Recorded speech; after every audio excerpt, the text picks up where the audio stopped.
الحمد لله رب العالمين بارئ الخلائق أجمعين، والصلاة والسلام على جميع الأنبياء والمرسلين،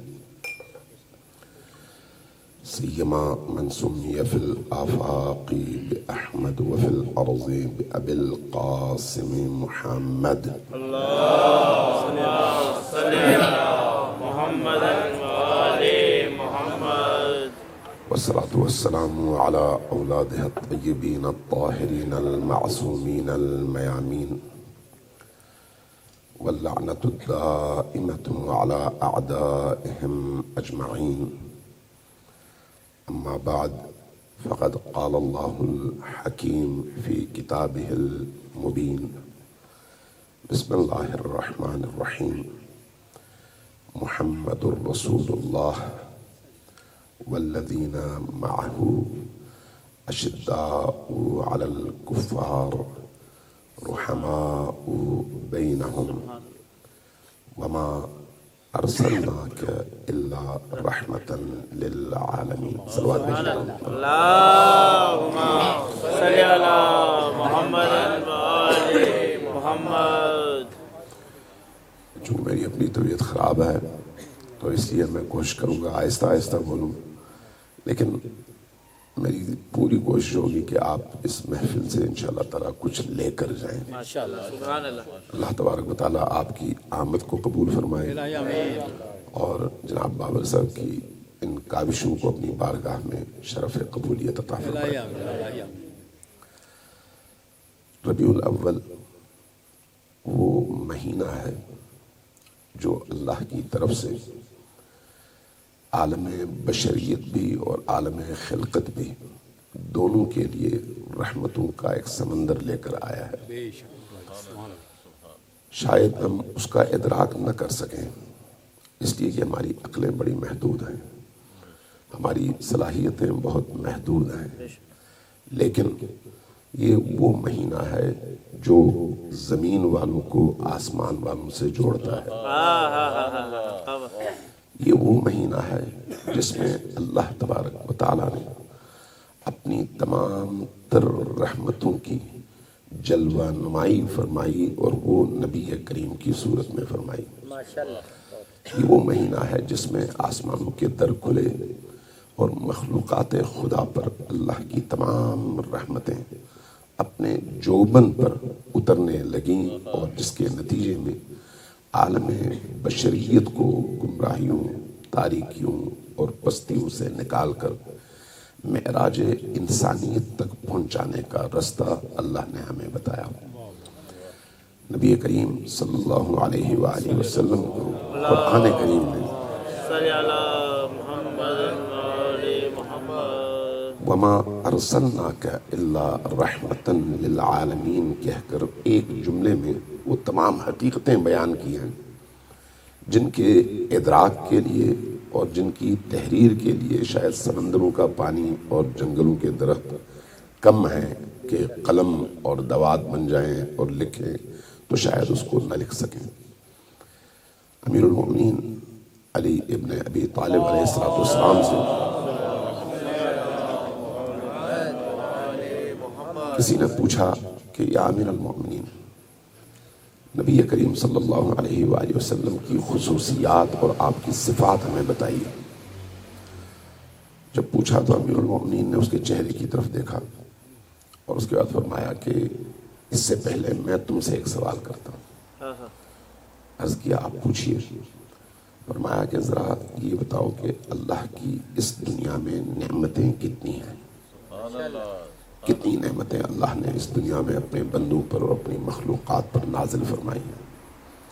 وہ شخص چونکہ قرآن پڑھا ہوا تھا، اسے تھوڑی دیر رکا اور عرض کیا کہ یا امیر المؤمنین، قرآن کریم میں اللہ نے اس دنیا کی نعمتوں کے حوالے سے ہمیں مخاطب کر کے یوں ارشاد فرمایا ہے کہ ان تعدوا نعمت اللہ لا تحصوها، اگر تم ساری عمر محنت کرو، گننا چاہو، مشقت کرو، عمر ختم ہو جائے گی لیکن تم نعمت ہائے خداوندی کو گن نہیں سکتے. سبحان اللہ سبحان اللہ. جب سوال کا یہ جواب دیا تو امیر المومنین مسکرائے. فرمایا کہ جس دنیا کی نعمتوں کو تم گن نہیں سکتے اس دنیا کو اللہ نے متاع الدنیا قلیل کہہ کر قلیل سے تعبیر کیا ہے۔ قلیل سی دنیا ہے اور اس دنیا کی متاع بہت قلیل ہے، ساری متاع نعمت ہے لیکن قلیل ہے۔ جس دنیا کی اس قلیل نعمت کو تم نہیں گن سکتے وہ شخص کیسے قادر ہو سکتا ہے اس نعمت کو، ان خصوصیات کو گن سکے جن کے بارے میں اللہ نے قرآن میں فرمایا کہ وَمَا أَرْسَلْنَاكَ إِلَّا رَحْمَةً لِلْعَالَمِينَ، آپ کو اللہ نے دونوں عالموں میں رحمت بنا کر بھیجا ہے۔ اور اسی طرح سے إِنَّكَ لَعَلَىٰ خُلُقٍ عَظِيمٍ، اللہ نے آپ کو خلق عظیم کے اس منصب پر فائز کیا ہے۔ تو جس خلق اور اخلاق کو اللہ نے عظیم قرار دیا اس کی گنتی کیسے ممکن ہے جب تم قلیل کی تعداد کا احاطہ نہیں کر سکتے؟ نبی کریم صلی اللہ علیہ وآلہ وسلم وہ ہستیاں ہیں عالم بشریت میں کہ جنہوں نے تمام عالم بشریت سے زیادہ اللہ سے حاصل کیا ہے، جتنے بھی انبیاء آئے، اور اللہ تبارک و تعالیٰ کو پردے میں بھی اور بے حجاب بھی اللہ کی بارگاہ میں رسول کریم صلی اللہ علیہ وآلہ وسلم نے حاضر ہو کر اللہ سے وہ کچھ حاصل کیا ہے جو کسی اور فرد بشر کے مقدر میں نہیں تھا۔ سبحان اللہ۔ رسول اللہ صلی اللہ علیہ وآلہ وسلم وہ ہستیاں ہیں جس نے یا جنہوں نے اللہ تبارک و تعالیٰ کی اس عظیم عظمت اور کبریائی کے ساتھ اللہ سے اپنے ظرف کے مطابق وہ کچھ حاصل کیا جس کا ہم تصور بھی نہیں کر سکتے۔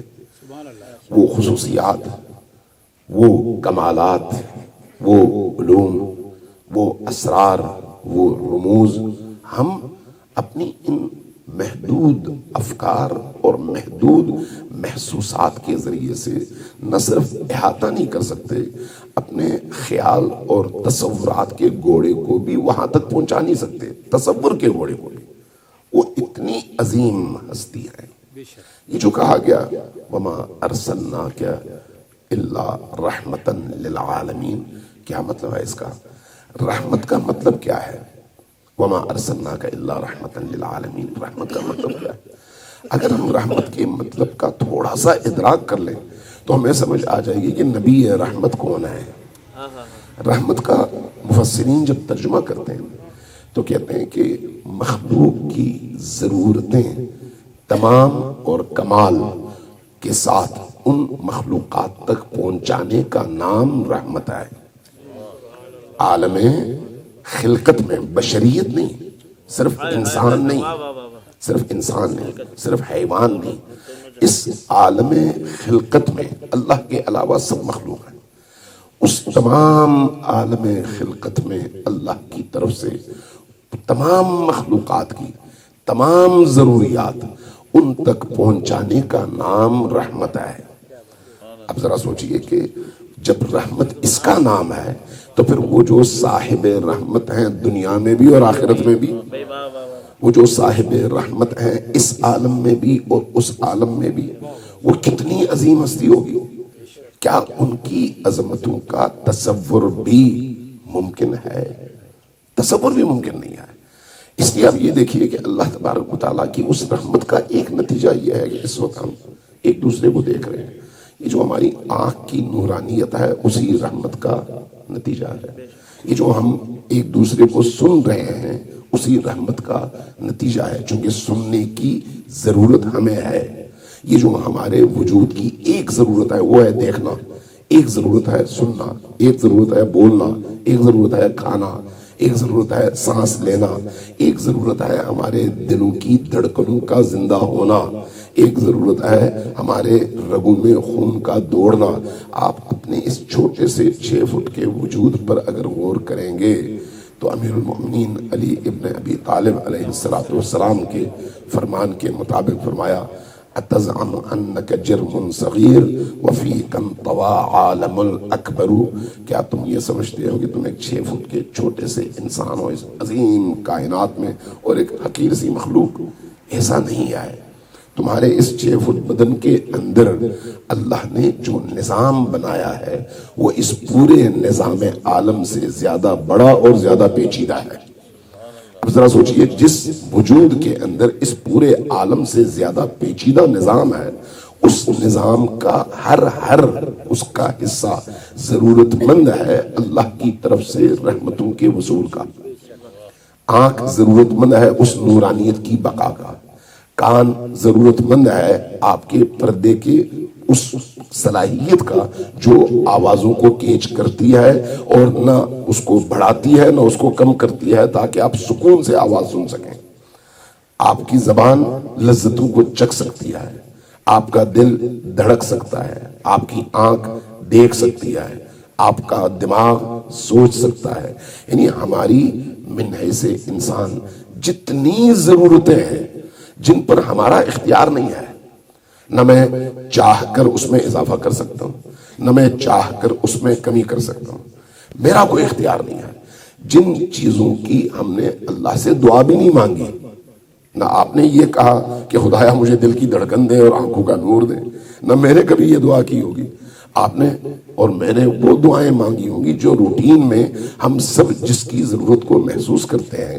لیکن اگر دیکھا جائے ان ضرورتوں کو جو بن مانگے ہماری ضرورت کے مطابق اللہ نے ہم پر نازل کی اور ہر پل ہمیں وہ عطا کر رہا ہے اور ہم متوجہ نہیں ہیں، تو ان نعمتوں کو ہم گن نہیں سکتے، قطعاً نہیں گن سکتے۔ وہ تمام کی تمام رحمتیں، یہ ساری کی ساری اللہ کی صفت رحمت اور صفت رحمانیت کا نتیجہ ہے۔ یہ تمام کی تمام ضرورتیں جو عالم خلقت میں ہیں، ان تمام ضرورتوں کا فراہم کرنا اس کے ارحم الراحمین ہونے کا نتیجہ ہے اور اس کی رحمت کا عکاس ہے۔ اب اس رب نے جو تمام مخلوقات کو یہ ساری چیزیں عطا کر رہا ہے اور پل پل عطا کر رہا ہے، پل پل، ہم متوجہ نہیں ہیں۔ آج اس چیز کا فہم زیادہ آسان ہو گیا، آپ میں سب کی جیبوں میں موبائل ہے، اگر آپ کے موبائل کے سگنلز 2 لمحوں کے لیے 2 سیکنڈز کے لیے بند ہو جائیں تو آپ کا موبائل مردہ ہو جاتا ہے، رابطہ کٹ جاتا ہے۔ اس کا مطلب یہ ہے کہ پل پل اس کو سگنل ملنا چاہیے اور بلا وقفہ ملنا چاہیے، ایسا ہی ہے۔ تو دل کی دھڑکن بھی ایسے ہی ہے، اگر دل کی دھڑکن بلا وقفہ جاری نہ رہے تو جس پل وہ وقفہ آ گیا انسان ایکسپائر ہو گیا، جس پل وہ وقفہ آ گیا جو آنکھ کی نورانیت کے لیے ضروری ہے، اس وقفے کے آتے ہی وہ بینا آنکھ نابینا ہو جاتی ہے۔ اسی طرح باقی اعضاء اور جوارح، میرا موضوع یہ نہیں ہے لیکن صرف سمجھانے کے لیے بات عرض کر رہا ہوں کہ ذہن ذرا کھلے۔ تو ان تمام ضرورتوں میں اگر ہم دیکھیں، ہم نے ان میں سے کسی کی دعا نہیں مانگی اللہ سے، اللہ نے یہ ساری چیزیں عطا کی ہیں، لیکن کیسے عطا کی ہیں؟ محمد الرسول اللہ کے ذریعے سے عطا کی ہیں، ان کے طفیل عطا کی ہیں، ان کو ان تمام رحمتوں کا مخزن، معدن، خزانہ اور کان بنا کر ان کے ذریعے سے ہمیں عطا کی۔ اس لیے فرمایا وما ارسلناک الا رحمتا للعالمین۔ صلوات بھیجیے محمد وعلی۔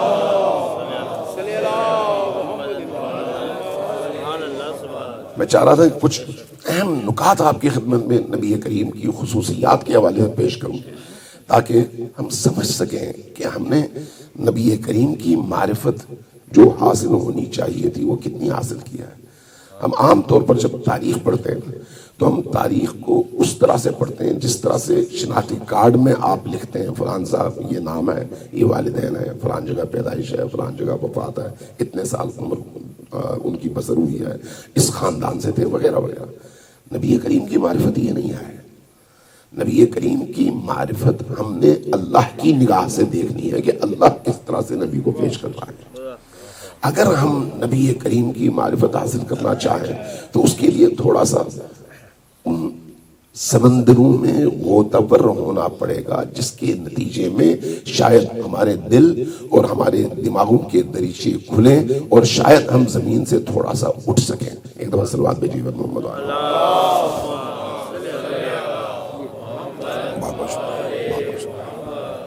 دیگر صلوات اللہم صلی علی محمد وآل محمد۔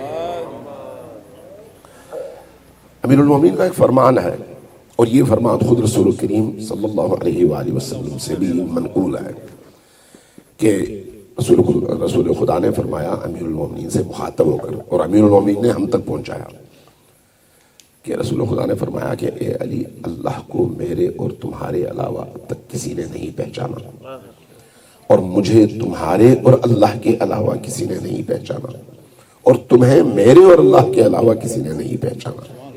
یہ معرفت کی وہ سطح ہے جس تک عقل بشر کی رسائی ممکن نہیں ہے، چونکہ انسان کی عقل محدود ہے، لہٰذا وہ اپنے محسوسات اور تصورات کی قید میں جکڑا ہوا ہے، اس لیے اس سے نکلنا اس کے لیے آسان نہیں ہے۔ اب اس حوالے سے جب ہم رسول کریم کی معرفت حاصل کرنا چاہتے ہیں تو ہمیں ائمہ اطہار کی طرف دیکھنا پڑتا ہے، چونکہ وہ وحی کے گھرانے سے ہے، وہی ان کے گھر پر اتری ہے، معرفت ان کے گھر کی لونڈی ہے۔ اس لیے اگر ہم نے علم، معرفت اور شعور حاصل کرنا ہے تو ان کے در سے حاصل کرنا ہے۔ امام صادق علیہ السلام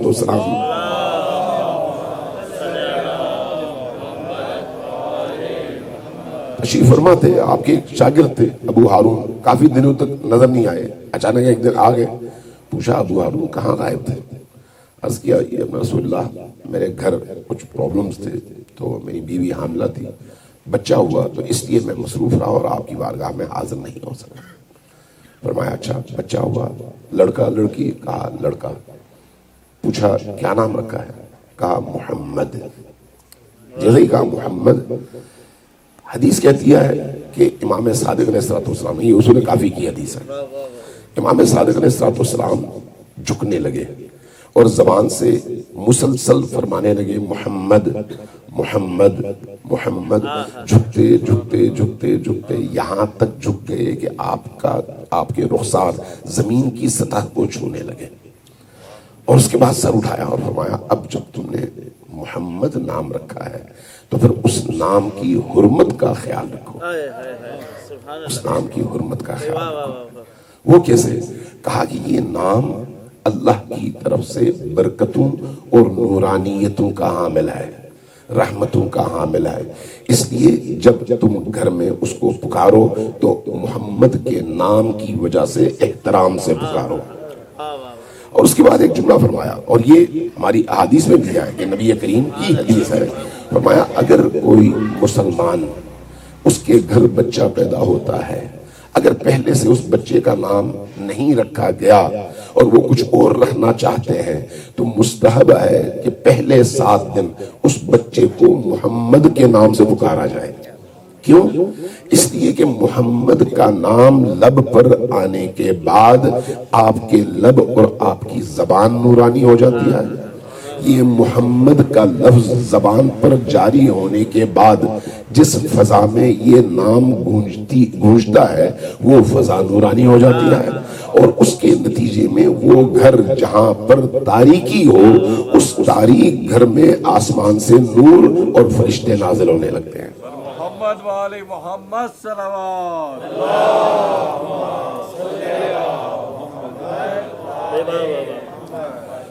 اس لیے فرمایا کہ اس نام کا پاس رکھو، اس نام کا خیال رکھو، اور کوشش کرو کہ احترام کے ساتھ، اور احترام بھی اسی نام کا احترام، اس لیے جس طرح سے قرآن ہے اسی طرح سے نبی کریم اور اہل البیت کے ناموں کی یہ برکت بیان کی گئی ہے احادیث میں۔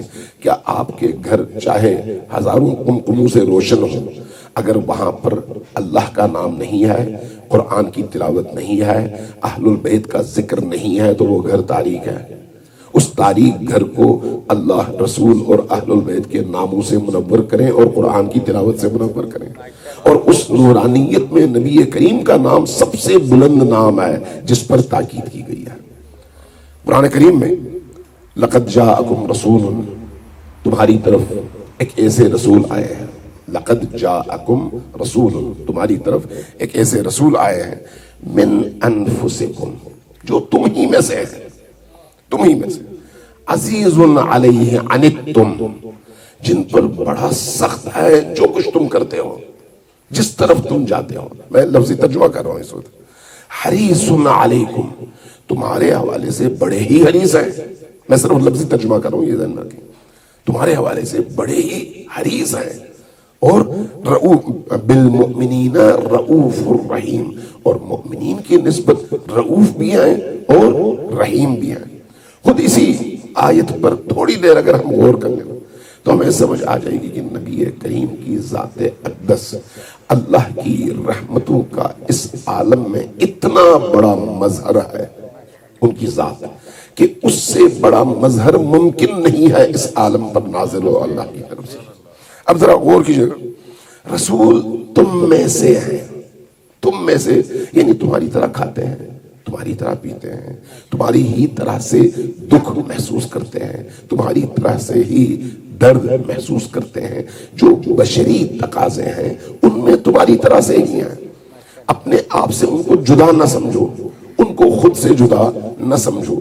امیر المومنین کا خطبہ قاسیہ میں ایک جملہ ہے، فرمایا اگر اللہ چاہتا، جس طرح سے مشرکین تھے، مشرکین کہتے تھے کہ اگر اللہ نے نبی ہی بھیجنا ہوتا تو کسی فرشتے کو بھیجتا، کسی ایسی مخلوق کو بھیجتا جس کو ہم قبول کر لیتے. محمد کو اللہ نے اگر بھیجا ہے جو ہم ہی میں سے ہے تو ہم کیسے قبول کر لیں؟ تو اس کے جواب میں یہ آیت بھی اتری، اور ادھر سے پھر امیر المومنین علی ابن ابی طالب علیہ السلام نے نہج البلاغہ میں یہ جملہ ارشاد فرمایا کہ اللہ اگر چاہتا تو رسول اللہ صلی اللہ علیہ وآلہ وسلم کو کسی اور شکل میں اتارتا، جس کے نتیجے میں مافوق الفطرت جو مخلوقات ہوتی ہیں ان کو انسان کی بشری اس کا مزاج ہے کہ فوراً وہ گرنش بجا لاتا ہے، رکوع بجا لاتا ہے، جھک جاتا ہے. اب اگر کہیں پر فرض کریں کوئی جادوگر کوئی حرکت دکھا دے تو فوراً لوگ اس کی طرف مائل ہوتے ہیں کہ یہ بہت بڑے کمال کی چیز ہے. کوئی اگر مافوق الفطرت فعل کوئی انجام دے، فوری طور پر اس کو معجزہ قرار دے کر آدمی جو ہے اس کے سامنے جھکنے لگتا ہے. آپ اپنے ارد گرد کے معاشرے میں دیکھیں، ہزاروں نہیں لاکھوں آپ کو مثالیں مل جائیں گی. چونکہ عالم بشریت ان محسوسات کی قید میں ہے، اور وہ انسان کی نسبت مافوق انسان اس طرح کی حرکات اور اس طرح کی مخلوقات سے بہت جلدی متاثر ہوتا ہے. لیکن امیر المومنین فرماتے ہیں کہ چونکہ بشر کا امتحان مقصود تھا، بشر کی فکری ارتقاء اللہ کے پیش نظر تھی، بشر کو اللہ نے بشر ہی کے ذریعے سے اپنے اس کمال کی منزل تک پہنچانا تھا، اور بشر ہی کے ذریعے سے اس کو ایک اسوے کامل اور نمونہ کامل فراہم کرنا تھا. اس لیے اللہ تبارک و تعالیٰ نے رسول کریم کو بشریت کے لباس میں ان تمام چیزوں سے ہٹ کر پیش کیا تاکہ یہ کہہ سکے کہ دیکھو یہ تم ہی میں سے ہیں اور اتنے بلند ہیں، تمہارے ہی درمیان یہ پیدا ہوئے، بڑے یہاں تک پہنچے، لیکن اتنے بلند ہیں چونکہ یہ تم جیسے ہیں اور اتنے بلند ہیں، اس لیے تم بھی اب ان کا دامن پکڑو اور بلندیوں کی طرف سفر کرو. صلوات بھیجیے بر محمد والے.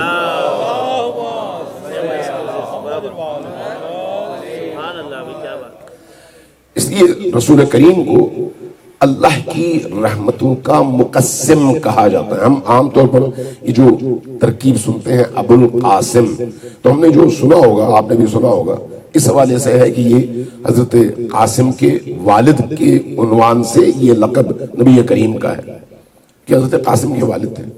ایک شخص آیا امام رضا علیہ السلام کی خدمت میں، عرض کیا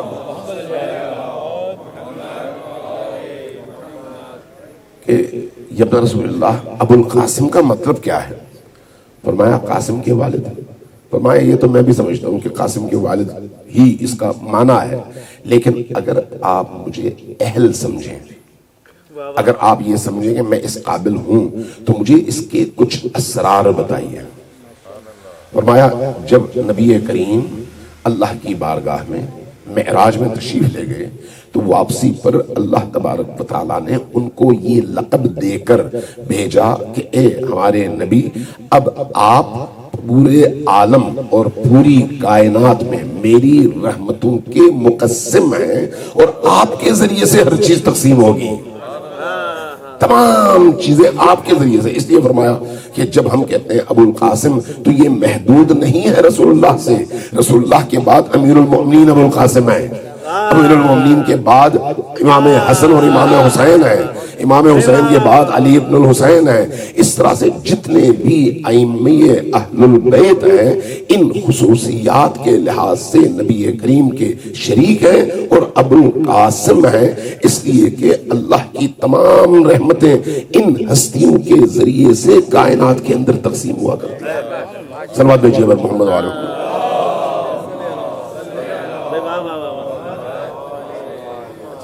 رسول کریم صلی اللہ علیہ وآلہ وسلم کی بعثت کا مقصد صرف لوگوں کو نمازیں پڑھانا نہیں تھا، لوگوں کو عبودیت اور بندگی کے اسرار سے آشنا کر کے ان کو حیوانی اور پست زندگی سے نکال کر اللہ کی کبریائی تک پہنچا کر جوڑ کر اس انسان کو اس نمونے کے طور پر پیش کرنا تھا جو اللہ نے فرشتوں کے سامنے پیش کیا تھا کہ اس انسان کے بارے میں جو میں جانتا ہوں وہ تم نہیں جانتے. اس لیے نبی کریم صلی اللہ علیہ وآلہ وسلم کے اسوہ حسنہ اور خلق و خو اور اخلاق میں ہر پہلو سے ہر زندگی کے شعبے اور ہر جنس کے لیے کمال کا درس موجود ہے.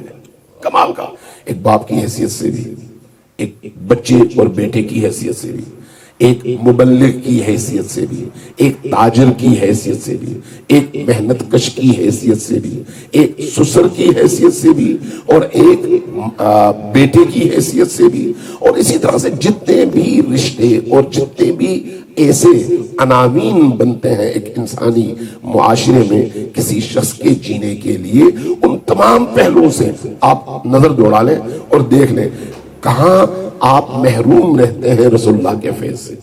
کوئی ایسی جگہ نہیں ہے جہاں پر آپ رسول اللہ کے فیض سے محروم رہیں اور سمجھیں گے یہاں پر کچھ نہیں ہے. نہیں، ہر جگہ ہر پہلو سے جہاں پر بھی آپ دیکھیں. اور بنیادی طور پر رسولوں کی بعثت کا مقصد انسانیت کے شعور کو بلند کرنا ہے، ان کو جہالت سے اور نادانیوں سے نکالنا ہے. جہاں جہالت ہوئی وہاں سے انسان کو نکال کر نور، علم، معرفت اور آگہی کی ان وادیوں میں دھکیلنا ہے.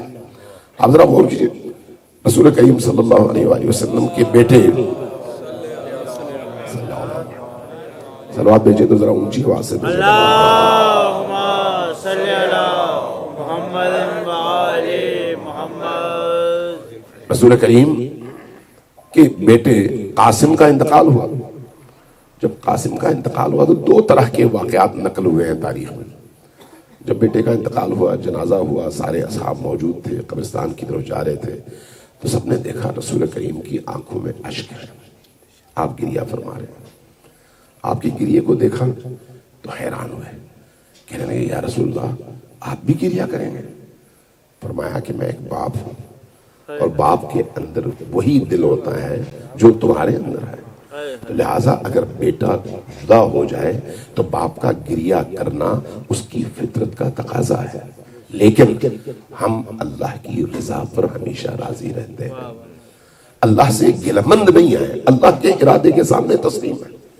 اس لیے گریہ ایک الگ بحث ہے، اللہ کے ارادوں کے سامنے تسلیم ہونا ایک الگ بحث ہے، اور دونوں ہماری خصوصیات میں سے ہے. جب یہ کہا تو اصحاب خاموش ہو گئے. اب جب قبرستان کے قریب پہنچے، دن کا وقت تھا، دیکھا سورج کو گرہن لگ گیا. جب سورج کو گرہن لگ گیا تو کچھ صحابہ فوراً اٹھے، کہا کہ دیکھو بھئی رسول اللہ کے بیٹے کا انتقال ہو گیا، تو اللہ کا نظام دیکھو کہ سورج بھی آج گرہن لگنے کی وجہ سے تاریک ہو رہا ہے، چھپ رہا ہے، اور اس کا مطلب یہ ہے کہ رسول اللہ کے غم میں سورج بھی مغموم ہے. اگر یہ اس طرح کی کوئی بات کسی اور کے بارے میں ہوتی تو اس کا کیا بیہیویئر ہوتا، اور رسول کریم کا کیا بیہیویئر ہے. رسول کریم کے کانوں میں یہ آواز پہنچی، آپ نے سارا عمل روک دیا، تمام اصحاب کو بلا کے کہا کہ میں نے سنا ہے کہ بعض لوگ یہ بات کر رہے ہیں، جواب آیا کہ جی یا رسول اللہ کچھ لوگ یہ سمجھ رہے ہیں کہ سورج کا گرہن بھی اس وجہ سے ہے. فرمایا دیکھو اللہ کا نظام ایسا ہے کہ سورج کے گرہن کی وجوہات ہیں. آج ان وجوہات میں سے ایک وجہ نمودار ہوئی تو سورج کو گرہن لگ گیا ہے. اس کا کوئی تعلق میرے بیٹے کی وفات سے نہیں ہے. اس لیے ایک ایسی چیز کو میرے بیٹے کی وفات سے جوڑ کر مجھے جھوٹ کی بنیاد پر بڑا کرنے کی کوشش نہ کرو. کیا مطلب ہے اس کا؟ لوگ تو آپ کی تعریف ہی کر رہے تھے نا, آپ کی عظمت کے ہی گن گاتے ہیں, تو آپ کو لوگ جتنا بڑا سمجھتے آپ اس سے زیادہ بڑے تھے. لیکن رسول اللہ ان کی شعور میں اضافہ چاہتے ہیں. اس لیے اگر وہ کسی غلط بنیاد پر ایک ایسا تصور قائم کرنا چاہے وہ تصور رسول اللہ کے مفاد ہی میں کیوں نہ ہو, لیکن ایک لمحے کے لیے رسول اللہ اس پر راضی نہیں ہے کہ لوگ بیوقوف بنے, جاہل رہیں اور جہالت کی وجہ سے میری عظمتوں کے قائل ہوں. اگر وہ عظمتوں کا اقرار کرتے ہیں تو علم کی بنیاد پر کریں, معرفت کی بنیاد پر کریں, شعور کی بنیاد پر کریں, فہم کی بنیاد پر کریں, جہالت کی بنیاد پر نہ کریں. اس لیے رسول کریم نے لوگوں کو جہالت سے نکالنے کو ہی اپنا سب سے بڑا ہدف قرار دیا. آج اگر ہم اپنے ارد گرد دیکھیں تو آپ کو نظر آئے گا, میں اہل سنت علماء کرام اور مختلف مسالک کے علماء کے ساتھ میرا آنا جانا اور پیروں اور مرشدوں کے ساتھ آنا جانا میرا زیادہ ہے. تو میں بعض درگاہوں میں گیا ہوں جہاں پر لاکھوں لوگ عرس میں جمع ہوتے ہیں. ایک درگاہ میں جب میں گیا تو میں نے وہاں پر دیکھا تیسرا دن تھا اور آخری دن تھا اور بہت بڑا اجتماع. تو تقریریں وغیرہ ہوئی, ہم بھی کچھ نہ کچھ بول کے فارغ ہو کے اسٹیج پر بیٹھ گئے. جو ہمارے پیر صاحب تھے جو وہاں کے متولی تھے, میں اور وہ دونوں اسٹیج پہ تھے. تو وہ لوگ جب آئے تو پیر صاحب کے قدموں پر باقاعدہ اپنے لب رکھ کر بوسے دے رہے تھے اور بعض لوگ پیشانیاں رکھ رہے تھے اور پیر صاحب خوش ہو رہے تھے. یہ خوشی کس بات کی ہے؟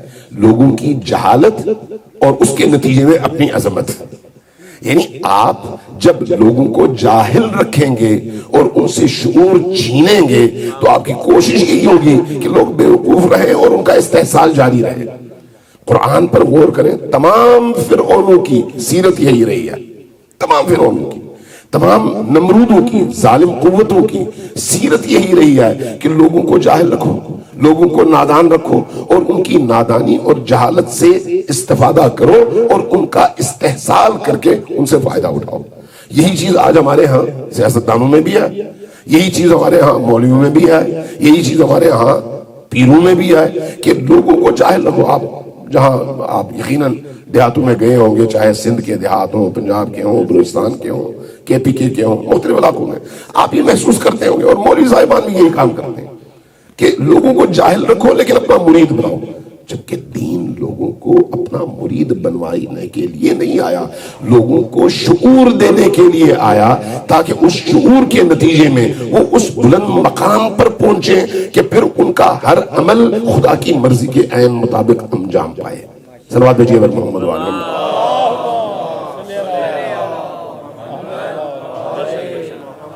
قرآن کی یہ آیات ہمیں بتاتی ہیں کہ رسول آپ ہی میں سے تھے, آپ ہی میں سے ہیں.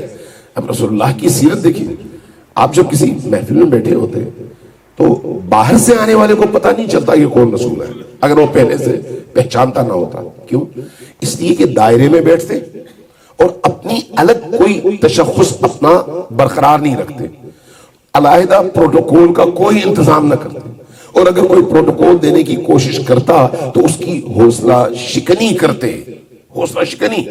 اس لیے جب بعض لوگ آپ کے سامنے جھکنے لگے تو آپ نے سختی سے منع کیا کہ نہیں میرے سامنے نہ جھکو. کیوں؟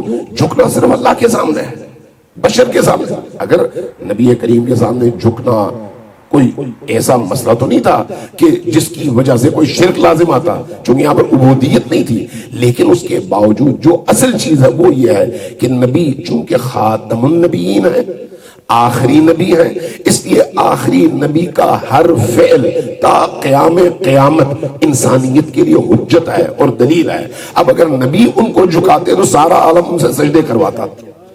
لہٰذا نبی کریم نے وہاں پر روکا, کہا کہ نہیں. حضرت سلمان فارسی کے حوالے سے ہے کہ وہ چونکہ ایران کے تھے اور بادشاہوں کے ساتھ ان کا آنا جانا رہا تھا، اس لیے جب وہ مسلمان ہوئے اور مکہ میں آئے اور اس مکی اور مدنی زندگی میں انہوں نے نبی کریم کے ساتھ اپنی زندگی گزاری، تو ابتدا میں جب وہ نبی کریم کی بارگاہ میں آئے تو اسی طرح جس طرح سے بادشاہوں کے سامنے پورا رکوع کی حالت میں خم ہوا جاتا تھا، آپ نے خم ہونا شروع کیا، رسول کریم نے روکا، فرمایا کہ میں بادشاہ نہیں ہوں، یہ بادشاہوں کے طور و طریقے تھے، میں انا عبد من عباد اللہ یا انا عبد من عبید اللہ آکل کما یاکل العبید، میں عام انسانوں کی طرح سے اللہ کا ایک بندہ ہوں، اور اسی طرح جس طرح سے باقی بندے کھاتے ہیں میں بھی کھاتا ہوں، بیٹھتے ہیں میں بھی بیٹھتا ہوں، اس لیے اسی طرح سے میرے ساتھ بہیو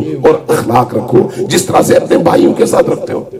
لہذا جب بیٹھتے تو دائرے میں بیٹھتے، الگ تشخص کے ساتھ نہ بیٹھتے، اور لوگ جب آتے تو پہچان نہ پاتے کہ نبی کریم ان میں سے کون ہے۔ کیوں؟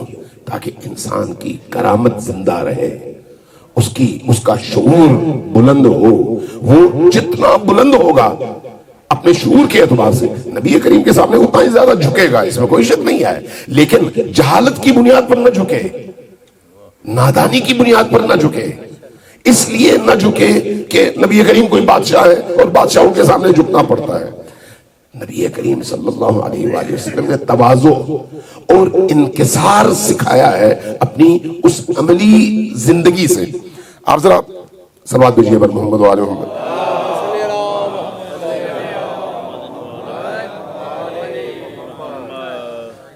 ایک اور نقطہ، جو شخص نبی کریم کے جتنا قریب پہنچتا اتنا زیادہ متاثر ہوتا، یعنی ان کی جلوت اور خلوت میں آپ کو کوئی فرق نظر نہ آتا، جلوت میں جو وہ تھے اس سے زیادہ خلوت میں بہترین تھے، لہذا جب کوئی شخص نبی کریم کے قریب ہوتا تھا تو اس کی معنوی کیفیت ہی بدل جاتی تھی۔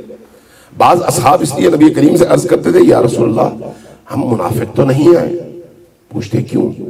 جواب دیتے کہ جب ہم آپ کی بارگاہ میں حاضر ہوتے ہیں تو ہمارے اندر کی دنیا تبدیل ہو جاتی ہے، ہم نور محسوس کرتے ہیں، ہم گویا ہواؤں میں اڑ رہے ہوتے ہیں، اس مادی زندگی کو پست اور حقیر سمجھنے لگتے ہیں، اور ہماری معنوی کیفیت ایسی ہوتی ہے جیسے ہم فرشتوں کے درمیان بیٹھے ہوئے۔ لیکن جب آپ کی بارگاہ سے نکل جاتے ہیں تو مادی دنیا کی ان کثافتوں میں دوبارہ رنگ جاتے ہیں، تو اس لیے ہمیں یہ خوف ہے کہ کہیں ہم نفاق کا شکار تو نہیں ہے کہ ہمارا اندر کچھ اور ہے، باطن کچھ اور ہے اور ظاہر کچھ اور ہے۔ فرمایا نہیں، یہ تمہارا میری محفل میں آنے کا نتیجہ ہے، اگر تم اپنی عملی اور باطنی زندگی کو اسی طرح سے جس طرح سے میری محفل میں پاکیزگی ہے پاکیزہ رکھ سکو تو یہی کیفیت تمہاری پوری زندگی میں تمہیں نظر آئے گی۔ کہ تعلیم اور تربیت کس طرح سے کرتے ہیں، کس طرح سے ان کو سمجھاتے ہیں، کس طرح سے ان کو قریب کرتے ہیں۔ ابن مسعود کی ایک روایت ہے، ابن مسعود کہتے ہیں میں نبی کریم کی بارگاہ میں بیٹھا ہوا تھا تو میں نے اچانک دیکھا کہ ایک بادیہ نشین عرب دیہاتی آیا، جیسے ہی تعارف ہوا کہ یہ رسول خدا ہے تو اس کی زبان میں لکنت آ گئی، گھبراہٹ میں ہیبت، اور آپ کی جو آپ کا روب دبدبا اور چہرے کا جلال تھا اس سے وہ متاثر ہوا، اس کی زبان کھل نہیں رہی تھی اور لڑکھڑا رہی تھی۔ رسول کریم اپنی جگہ سے اٹھے، اس کے قریب گئے، اس کو سینے سے لگایا، سینے سے لگا کر پیار کیا، اور اس کے بعد کہا کہ اے بادیہ نشین میں بھی تمہارا بھائی ہوں، حوّن علیک، پرسکون رہو، مطمئن رہو، کوئی اضطراب والی بات نہیں ہے۔ جب اس طرح سے حوصلہ دیا تو اس کی زبان ٹھیک ہوئی اور آرام سے پھر گفتگو کرنے لگا۔ صلوات بھیجیے محمد و آل محمد۔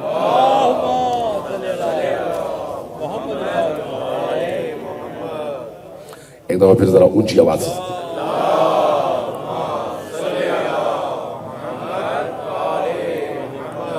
دیکھیں، ہم تاریخ بیان کریں تو اور بات ہے، لیکن سیرت رسول کریم صلی اللہ علیہ وآلہ وسلم کی زندگی کے اس نہج کو کہا جاتا ہے جس میں آپ وجوہات بھی بیان کرتے ہیں اور تلاش کرتے ہیں کہ رسول اللہ نے یہ کام کیا تو کیوں کیا، وہ کام کیا تو کیوں کیا۔ اگر آپ سیرت رسول دیکھیں، رسول اللہ کا ایک کلام ہے بڑا ہی خوبصورت، فرمایا کہ میں مرتے دم تک 5 کام کبھی میں نہیں چھوڑوں گا۔ پوچھا اصحاب نے یا رسول اللہ وہ 5 کام کون سے ہیں؟ فرمایا پہلا کام ہے بچوں کو سلام میں پہل کرنا. میں کبھی بھی بچوں کو سلام میں پہل کرنے کا عمل نہیں چھوڑوں گا. کیوں؟ یہ انسان کی عاجزی اور منکسر المزاجی کا اظہار ہے کہ میں کچھ نہیں ہوں، میں اپنے آپ کو بڑا نہ سمجھوں، مغرور نہ سمجھوں. سب سے پہلا کام یہ ہے کہ اس کو میں کبھی ترک نہیں کروں گا. دوسرا فرمایا میں کبھی بھی غلاموں، غریبوں اور نوکروں کے ساتھ بیٹھ کر کھانا کھانے کا عمل ترک نہیں کروں گا چاہے کچھ بھی ہو جائے. کیوں؟ اس لیے کہ ان غریبوں کے ساتھ، غلاموں کے ساتھ، وہ معاشرے کا جو سب سے زیادہ ستمدیدہ اور تحقیر شدہ طبقہ ہے، ان کے ساتھ بیٹھنے سے انسان کے اندر جو منیت اور غرور و تکبر اور خود برتربینی کہ میں کچھ ہوں، یہ جو جذبہ اور یہ جو احساس ہے اس کو مارنے میں مدد ملتی ہے. اس لیے نبی کریم نے یہ بتایا کہ اس طرح سے تم بھی کرو گے تو میری امت میں سے ہو. یہ 2 چیزیں. تیسرا فرمایا کہ جس طرح سے معاشرے کا سب سے نچلا طبقہ ان سواریوں پر سوار ہوتا ہے جن پر پالان نہیں ہوتے چونکہ ان کے پاس پیسے بھی نہیں ہوتے، تو میں نے اپنی زندگی کا یہ اصول بنایا ہے کہ جب بھی میں سواری کروں میں بے پالان سواریوں پر سوار ہو جاؤں ان غریبوں کی طرح سے، تاکہ ان غریبوں کو یہ محسوس ہو کہ میں انہی میں سے ہوں اور وہ مجھ میں سے ہے. ذرا سوچیے، یہ سیرت ہے، اس کو کہتے ہیں سیرت. اور اسی طرح سے ایک اور پہلو چوتھا فرمایا میں وہ کپڑے جو کھردرے ہوتے ہیں، سخت ہوتے ہیں، غریب لوگ آسانی سے پہن سکتے ہیں، امیر نہیں پہن سکتے، جو اون سے بنتا ہے اور سخت ہوتا ہے، میں کبھی بھی یہ جو کھردرا اور اونی لباس ہے یہ پہننے کا عمل ترک نہیں کروں گا. اور اس کے بعد 5ویں چیز فرمائی کہ میں اپنے ہاتھ سے کام کرنا. اس میں مثال دودھ دوہنے کا ہے. فرمایا کہ میں کبھی بھی بکری، گائے اور باقی جانوروں کا دودھ دوسروں سے نہیں کہوں گا کہ وہ دو کر لائیں، میں خود یہ کام اپنے ہاتھوں سے کروں گا. رسول کریم صلی اللہ علیہ وآلہ وسلم کی رحمت اور ان کی رحیمیت کا ایک مظاہرہ آپ دیکھیں کہ جنگوں میں جب مختلف اقوام سے، قبائل سے جنگیں ہوتی اور وہاں سے اسیر پکڑے جاتے تو اسیروں کو لایا جاتا. ان اسیروں کو جب لایا جاتا تو نبی کریم کی خواہش ہوتی کسی طرح سے وہ اسیر اسلام کو قبول کر لے اور نجات پا جائے. احد کی جنگ معروف ہے جس میں نبی کریم زخمی ہوئے، باقی سارے اصحاب جان کے خوف کی وجہ سے وہ جو پہاڑی کے اوپر سے نیچے اترے اور پھر پیچھے سے گاٹی کے پیچھے سے احد میں حملہ ہوا تو اصحاب جان بچانے کے لیے نکل گئے میدان چھوڑ کر. تو یا نبی رہ گئے یا علی رہ گئے. تو روایات بتاتی ہیں کہ امیر المؤمنین نے نبی کے دفاع میں اپنے آپ کو نبی پر گرایا اور وہ ساری چوٹیں اور وہ سارے تلواروں کے وار برداشت کیے جو نبی پر پڑ رہے تھے، لیکن اس کے باوجود نبی کریم کے دانت مبارک وہاں پر ٹوٹے، نبی کریم کا جسم وہاں پر زخمی ہوا. اب جو جنگ میں اسیر لائے جا رہے تھے کچھ اسیر، تو ان جنگوں کے بعد جو کامیاب جنگیں ہوئی، ان کامیاب جنگوں میں جب اسیر لائے جا رہے تھے تو ان میں سے ایک اسیر ان کا قریش کا ایک سردار تھا. جب ان اسیروں کو باندھ کر لایا گیا قطار میں تو نبی کریم ان اسیروں کو دیکھتے تھے، دیکھتے دیکھتے آپ کے چہرے پہ مسکراہٹ آ گئی. جب مسکراہٹ آئی تو وہ جو قریش کا سردار تھا اس نے نبی کریم سے مخاطب ہو کر کہا کہ یا محمد، ہماری آج اسارت کو دیکھ کر آپ ہمارا مذاق اڑا رہے ہیں کہ ان کو ہم نے قید کر لیا. نبی کریم نے فرمایا نہیں، تم نے غلط سمجھا، میں یہ نہیں، اس لیے نہیں مسکرایا. کہا پھر آپ کس لیے مسکرائے؟ فرمایا کہ میں یہ سوچ کر مسکرا رہا تھا کہ تم لوگ کیسے نادان لوگ ہو کہ تمہیں جنت تک پہنچانے کے لیے مجھے تمہیں باندھ کر لانا پڑ رہا ہے. تم بھاگتے ہو اور میں تمہیں باندھ کر لا رہا ہوں تاکہ جنت تک پہنچ سکو. میں اس تمہاری نادانی پر مسکرا رہا تھا. کاش تم میری اس دعوت کو قبول کرتے اور آگہی اور شعور کے ساتھ آتے اور جنت تک پہنچ جاتے. اب یہی نبی جب ایک یہودی جوان اسیر ہو کر آیا تو اس کے ساتھ یہ شرط لگی کہ تم مسلمان جو ان پڑھ لوگ ہیں ان کو پڑھانا شروع کر دو، ہماری طرف سے آزاد ہو. اس نے پڑھانا شروع کر دیا. کچھ عرصے کے بعد نبی کریم کو خبر ملی کہ آپ کا وہ جو غلام تھا جس کو آپ نے آزادی دی وہ بستر مرگ پر ہے اور بہت اس کی تکلیف اور اس کا درد جو ہے شدید ہے، مرنے والا ہے۔ فوراً اپنے ساتھیوں کو لے کر پہنچ گئے اس کے گھر، یہودی تھا، پہنچے اس کے سرانے بیٹھے اور اسے کہا کہ تم نے ایک عرصہ ہمارے بچوں کو پڑھایا ہے، تم نے ان کو علم کی دولت سے آراستہ کیا ہے، اس لیے میں تمہاری عیادت کے لیے آیا ہوں۔ اس نے دیکھا، اس کی آنکھوں میں آنسو آ گئے، فرمایا کہ دیکھو میں دیکھ رہا ہوں تم زندگی کی آخری سانسیں لے رہے ہو، کیا بہتر نہیں ہے کہ تم کلمہ پڑھ لو، مسلمان ہو جاؤ تاکہ جہنم سے آزاد ہو سکو۔ جیسے یہ کہا اس نوجوان نے اپنے والدین کی طرف دیکھنا شروع کیا، چونکہ والدین کا گھر تھا۔ والد نے وہاں پر بے غیرتی نہیں دکھائی، اس نے کہا بیٹا اگر تم مسلمان ہونا چاہتے ہو تو ہو جاؤ، مجھے کوئی اعتراض نہیں ہے۔ جیسے ہی اس نے یہ اجازت دی، اس نے فوراً اشہد اللہ الہ الا اللہ و اشہد ان محمد رسول اللہ کا کلمہ پڑھا، مسلمان ہوا، اور مسلمان جیسے ہی ہوا وفات پا گیا۔ جب وفات پا گیا تو رسول کریم نے اس کے والدین سے کہا کہ اب چونکہ یہ مسلمان ہو چکا ہے، آپ لوگ ہمیں اجازت دیں، ہم اللہ کے دستور کے مطابق اس کی تکفین، تجہیز اور تدفین کر سکیں۔ انہوں نے اجازت دے دی، اصحاب آئے، رسول کریم نے تمام ان اعمال میں ساتھ دیا، قبر تک پہنچایا اور قبر میں لٹایا۔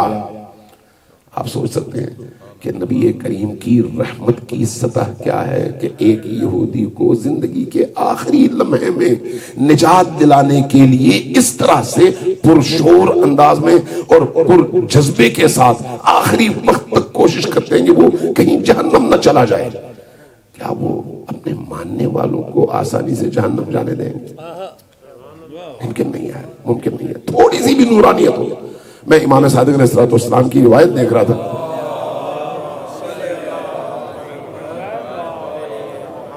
کہ امام صادق علیہ السلام اپنے گھر میں تشریف فرما تھے، کچھ اصحاب بھی موجود تھے۔ اچانک کسی نے آ کر خبر دی کہ اپنا رسول اللہ آپ کے ہمسائے میں وہ جو ناصبی تھا جو آپ کو برا بلا کہہ رہا تھا اس وقت بستر مرگ پر ہے، تو موت کے قریب ہے۔ فرمایا اچھا، فوراً اٹھے، اسی تیزی کے ساتھ گھر سے نکلے اور اس ناصبی کے، ناصبی آپ کو پتا ہے وہ ہے جو آل محمد کو گالیاں دے، برا بلا کہے، وہاں پر پہنچے، پہنچ کر اس کے سرہانے گئے، لیکن جب تک آپ اس کے سرہانے جاتے وہ وفات پا چکا تھا اور مر چکا تھا۔ مایوس ہو کر واپس لوٹے، جب واپس لوٹے اصحاب موجود تھے، سوال کیا کہ اپنا رسول اللہ آپ اس تیزی کے ساتھ مضطربانہ انداز میں گھر سے نکلے، فوراً وہاں پر پہنچے، اور پھر جب آپ واپس آئے تو آپ کے چہرے پہ مایوسی تھی، وجہ کیا ہے؟ فرمایا کہ میری خواہش تھی کہ زندگی کے اس آخری لمحے میں بھی وہ پلٹ آئے تاکہ ہدایت کے رستے پر آ کر جنت جا سکے، جہنم سے بچ سکے۔ یہ کون سی صفت ہے؟ وہی جو نبی کریم کی تھی۔ رحمت کا مطلب یہ ہے، یعنی نبی کریم جہاں پر رحمت خدا کا مظہر ہے وہیں پر باقی ائمہ بھی اسی طرح سے رحمت خدا کا مظہر ہے، اور اللہ اور بندوں کے درمیان جو فاصلے ہیں ان فاصلوں کو مٹانے کے لیے وہی سیرت اور وہی اخلاق جو نبی کریم کا تھا، آل محمد میں بھی آپ کو وہی اخلاق نظر آتا ہے۔ صلوات بھیجیے پر محمد وعلیہ وسلم۔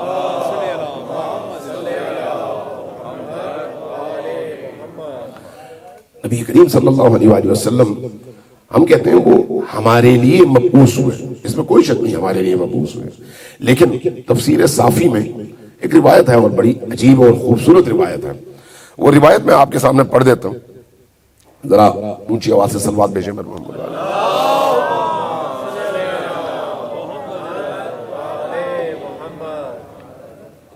ایک دفعہ پھر صلوات بھیجیے پر محمد۔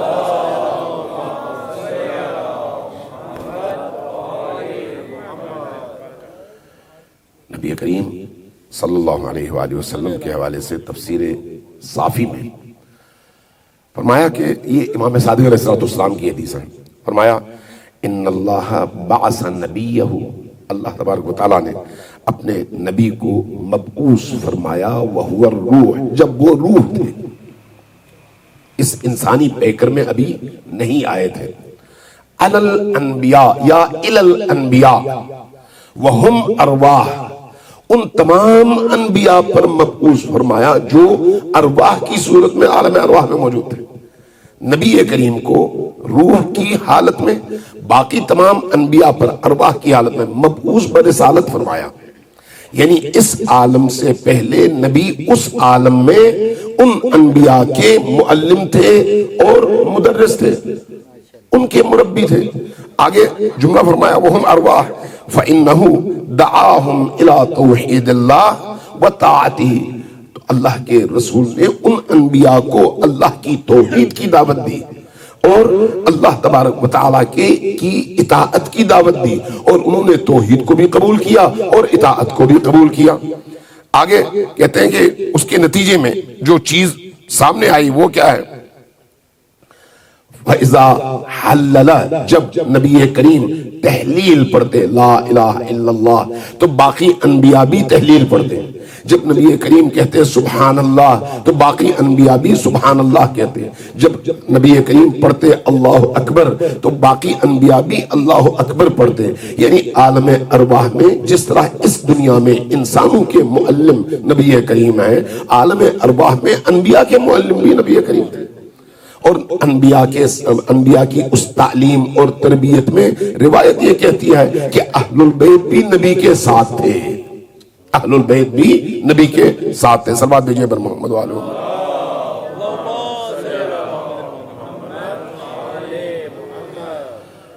نبی کریم صلی اللہ علیہ وآلہ وسلم حقیقی معنوں میں اس وقت بھی اگر آپ اس پر تھوڑا سا غور کریں، یہ بات سمجھنے کی ہے. بعض اوقات ہم اس کو ماضی کے آئینے میں دیکھتے ہیں. نبی کریم ماضی نہیں ہے، ماضی بھی ہے، حال بھی ہے، مستقبل بھی ہے. لہٰذا ہمیں اس طرح سے اس چیز کو دیکھنے کی ضرورت ہے کہ اب بھی نبی موجود ہیں، اب بھی نبی کی اولادوں میں حجج خدا موجود ہیں، اب بھی آخری حجت موجود ہے. جب ہم ان کو موجود سمجھیں گے تو اس موجود سمجھنے کے نتیجے میں خود کو جواب دہ بھی سمجھیں گے. جب خود کو جواب دہ سمجھیں گے تو پھر ہم ان سے جو کچھ ہم تک پہنچا ہے اس کو اپنے آپ پر لاگو کرنے کی کوشش بھی شروع کر دیں گے. لیکن جب ہم ان کو صرف ماضی کا حصہ سمجھیں گے تو پھر ہم ان فیوزات سے محروم ہو جائیں گے، ان فیوزات سے. اس لیے رسول اللہ کی زیارت، رسول اللہ سے اٹیچمنٹ، رسول اللہ کے حوالے سے اذکار، رسول اللہ پر درود، رسول اللہ پر سلام، یہ وہ تمام چیزیں ہیں جو ہمارے اور رسول اللہ کے درمیان رشتے کو مضبوط کرنے کا سبب ہے.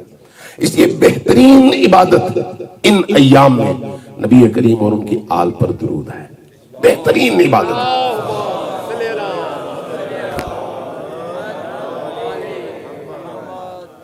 ہم عام طور پر جب درود پڑھتے ہیں تو اپنی تھکن اور نیند بھگانے کے لیے اور خطیب کو تھوڑا سا ریسٹ دینے کے لیے پڑھتے ہیں، لیکن یہ نہ سمجھے ایسا نہیں ہے. درود وہ عبادت ہے جس کو اللہ تبارک و تعالیٰ نے عمل کے طور پر خود انجام دیا اور فرشتوں کو بھی حکم دیا، اور اس کے بعد ہمیں بھی کہا کہ تم اس کے پابند ہو کہ یہ کام کرو. کیوں؟ اس لیے کہ نفلی عبادات میں درود سے بڑھ کر کوئی عبادت ایسی نہیں ہے جو اللہ کی بارگاہ میں فوراً قبول ہوتی ہو درود کے علاوہ. اس لیے درود کے حوالے سے یہ روایات میں ہے کہ درود کنجی ہے، چابی ہے تمام تر مشکلات کے قفل اور تالوں کو کھولنے کے لیے، تمام تر مشکلات. اس لیے اگر کسی کے دل میں حاجات ہیں تو ان حاجات کی قبولیت کے لیے اس کو چاہیے درود بھیجے. کوئی شخص بیمار ہے، بیمار کی شفا یابی کے لیے چاہیے درود بھیجے. کوئی کسی مشکل میں پھنسا ہوا ہے، اس مشکل سے نکلنے کے لیے درود بھیجے. درود تمام تر حاجات کی چابی اور تمام تر دعاؤں کی قبولیت کی ضمانت ہے، تمام تر دعاؤں کی قبولیت کی.